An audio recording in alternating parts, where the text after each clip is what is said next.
సాధారణంగా పిల్లల భవిష్యత్తు కోసం తల్లిదండ్రులు జీవితాన్ని అర్పిస్తారు. కానీ ఈ కథ భిన్నమైంది. అన్న కలలు సాకారం చేసేందుకు తమ్ముడు తన చదువును త్యాగం చేశాడు. అమ్మా నాన్నకు బరువు కావద్దని కుటుంబ భారం తానే తీసుకున్నాడు. మెకానిక్గా పనిచేస్తూ అన్నయ్యను చదివించాడు. చిన్నోడి కష్టం వృధా కానివ్వొద్దని పట్టుదలతో చదివాడు ఆ అన్న. ఇటీవల గ్రూప్ 3 ఫలితాల్లో మెహదీ నవాబ్ జంగ్ క్యాన్సర్ రీసెర్చ్ ఇన్స్టిట్యూట్లో జూనియర్ అసిస్టెంట్గా ప్రభుత్వ ఉద్యోగం సాధించాడు. తమ్ముడి త్యాగానికి సార్థకత చేకూర్చిన అన్నయ్య స్టోరీ ఇది.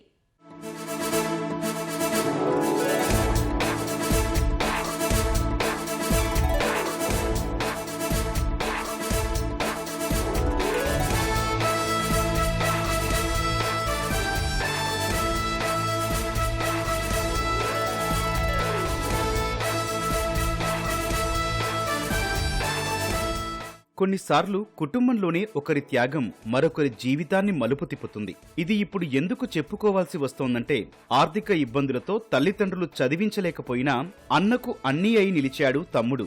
తమ్ముడు అరవింద్ కష్టపడి అన్నను చదివించి ప్రభుత్వ కొలువు సాధించేలా ప్రోత్సహించాడు.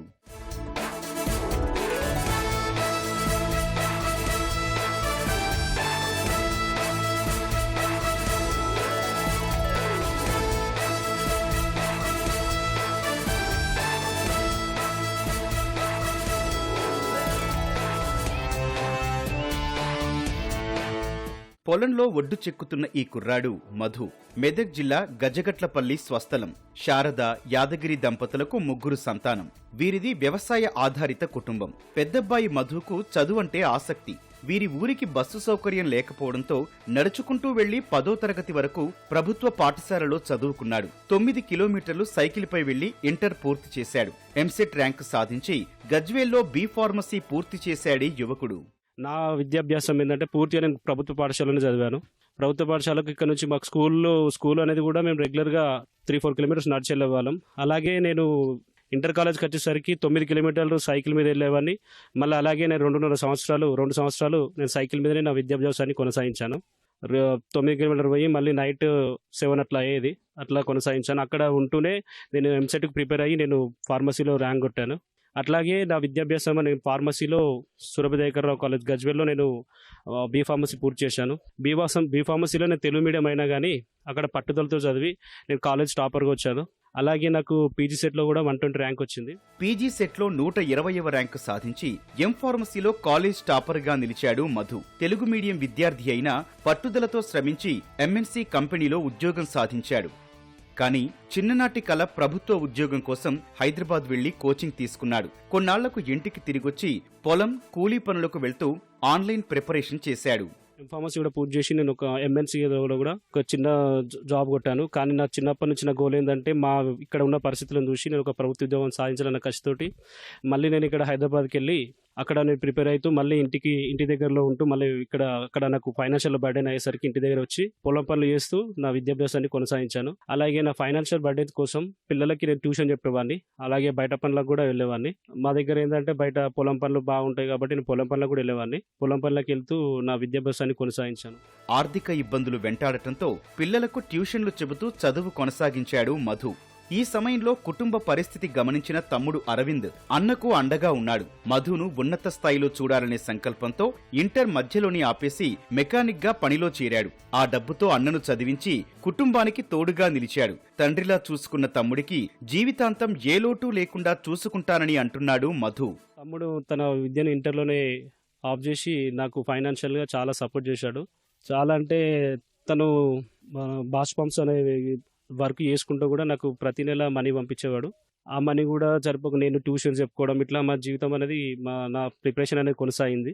కానీ ఎక్కడ కూడా చాలా కష్టాలు వచ్చినప్పుడు కూడా ఎక్కడ కూడా నేను వెనకడుగు వేయకుండా మోటివేషన్ తోటి ముందుకెళ్ళాను. మా తల్లిదండ్రులు కూడా నాకు చాలా సపోర్ట్ చేశారు. అలాగే మా ఫ్రెండ్స్ కూడా నాకు చాలా సపోర్ట్ చేసి నన్ను ముందుకు నడిపించారు. ఎన్ని ఆర్థిక కష్టాలు ఎదురైనా లక్ష్యాన్ని వదలకుండా ముందుకు సాగిన మధు విజయం పట్ల హర్షం వ్యక్తం చేశారు తల్లిదండ్రులు, తమ్ముడు అరవింద్. అన్నకు ఉద్యోగం రావడం చాలా సంతోషంగా ఉందని భావోద్వేగంగా తెలిపాడు అరవింద్. నేను ఇంతకుముందుకు కరీంనగర్ బాష్ పంపు మానే డీజిల్స్ అని దాంట్లో 3 years వర్క్ చేసిన. అక్కడి నుంచి మళ్ళీ BS4 వర్క్ కోసం అనేసి ఇంటికి రావడం జరిగింది 2024లో. వర్క్ దొరకక 24 మొత్తం ఖాళీగానే ఉన్నాం. అట్లా అనేసి నాన్న ఈయన బయట పనులకు పోతున్నా అనేసి అన్న నేను కలిసి బయట అవి పైసలు తీసుకొచ్చి కోల్టీ ఫామ్ బయట పనికి పోవద్దని చెప్పేసి కోల్టీ ఫామ్ వేసినాం. కోల్టీ ఫామ్ వేసి ఇక డాడీకి నల్లనే వేసుకుంటుంటారు అనేసి అన్న మళ్ళీ సిటీకి వెళ్ళిపోయింది. నేను వర్క్ లేనుకున్నా మళ్ళీ హైదరాబాద్ వచ్చిన.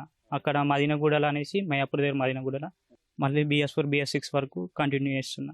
అన్న ఈ సక్సెస్ వచ్చినందుకు ప్రౌడ్గా ఉంది. ఏది వచ్చినా ఒక మాట చెప్పి చేసుకునేటోళ్ళం ఇద్దరు. చాలా బాధపడ్డాం, వాళ్ళు ఏదన్నా చేయాలని రావాలని ఇంకా చదువుతామన్నారు. వాళ్ళు అన్నప్పుడు మనం వాళ్ళది ఇది చేయొద్దు కదా. ఇక చాలా ఇబ్బందితో చదివించినందుకు తెచ్చిండు, మాకు అంతే సంతోషం. నేను ఒక్కొక్క రోజు పైసలు లేకుంటే కూడా కూలి పని చేసి కూడా అక్కడ పంపింది. అందకుంటే కూడా మా కొడుకు వినా వేసుకున్నాడు, మా క్యాష్ అందకుంటే చేసుకొని చాలా ఇబ్బందితో చదివించింది. మా అమ్మకి అప్పుడు ఎక్కువ తెలియదు కదా, మా నాన్న ఇట్లా చదివిలే మమ్మల్ని. మా కొడుకులను చదివిద్దామని మస్తు కష్టపడ్డా. కష్టపడ్డట్టుగా వాళ్ళు కూడా కష్టపడ్డదానికి మాకు జాబ్ వచ్చిందాక చాలా ఆనందంగా ఉంది. అందరు ఇంటికి రావడం జరుగుతుంది. దీనికి కూడా మాకు చాలా సంతోషం ఉంది. మా కుటుంబకు పరిస్థితి మంచిగా ఉంది. చాలా కష్టపడ్డాం కానీ వానికి ఎక్కువేం పెట్టలేము. మొత్తంలో చదువులా 5 లక్షలు పెట్టచ్చు, నేను ఎక్కువేం పెట్టలే. ఊరికి రవాణా వ్యవస్థ లేకపోవడంతో చాలా మంది పిల్లలు ఉన్నత విద్యకు దూరం అవుతున్నారు. దగ్గరలో ఉండే కంపెనీలకు వెళ్లి చిన్న చిన్న పనులు చేసుకుంటున్నారు. ఈ పరిస్థితి నుంచి బయటికొచ్చేందుకు ప్రభుత్వం సాయం చేయాలని కోరుకుంటున్నాడు ఈ యువకుడు. సాధారణంగా ఎక్కడైనా పిల్లల యొక్క ఉన్నత విద్యాభ్యాసం కోసం తల్లిదండ్రులు చదివించడం చూస్తూ ఉంటాం. కానీ మెదక్ జిల్లా చినశంకరంపేట మండలం గజగట్లపల్లి గ్రామంలో మాత్రం తన యొక్క అన్న చదువు కోసం తమ్ముడు తన ఉన్నత విద్యాభ్యాసాన్ని త్యాగం చేసి ఒక మెకానిక్గా పనిచేస్తూ తన అన్నను చదివించడం జరిగింది. అయితే దానికి గాను అతని యొక్క అన్న ఇటీవల విడుదల చేసినటువంటి గ్రూప్ 3 ఫలితాల్లో జూనియర్ అసిస్టెంట్గా ఉద్యోగాన్ని సాధించడం జరిగింది. అయితే అతను ఉద్యోగం సాధించడంతో ఆ కుటుంబం యొక్క సంతోషానికి అవధులు లేకుండా ఉంది. కెమెరామ్యాన్ ఉమామహేశ్వరరావుతో శేఖర్, మెదక్ జిల్లా చినశంకరంపేట మండలం గజగట్లపల్లి నుండి.